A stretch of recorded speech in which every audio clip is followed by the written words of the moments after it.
we're going to be practicing our basic knit bind off. When you're knitting a project, you're knitting every stitch. Instead, what we're doing is we're knitting two and then passing that stitch over the other one to bind it off over and over again. It feels a little bit like braiding hair, I think. You're going to insert your needle through the front loop. You're going to knit that first stitch by passing that yarn up and over and then pulling it through.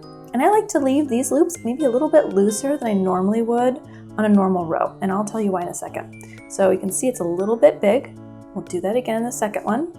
So we're going to knit that one, pulling it through, making that loop a little bit big, and slipping it off. Next, what you're going to do is you're going to take your left needle, grab the stitch furthest onto your needle, hook it up, and then loop it over the one that's closest to the tip, and then drop it off.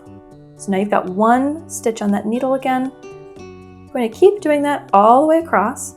And the reason I like to keep my loops a little bit larger is because if your cast off or bind off is too tight, that means your project can't stretch to fit. It'll kind of like draw in on your cast off edge or bind off edge, and it will make that project just not lay right, especially if you're wearing it. It will feel tight. And it's a simple fix. You just gotta go a little looser. All right, we're almost done. We're still practicing keeping those loops nice and open and even. Pull that up and over. Okay, two more. And I'll show you what to do once we get to the last one. All right, so we're gonna bind off that last stitch off the left needle, but I bet you can guess where this is going. We're gonna wind up with one stitch left on that right needle. So I like to pull it open pretty far so that it doesn't go anywhere.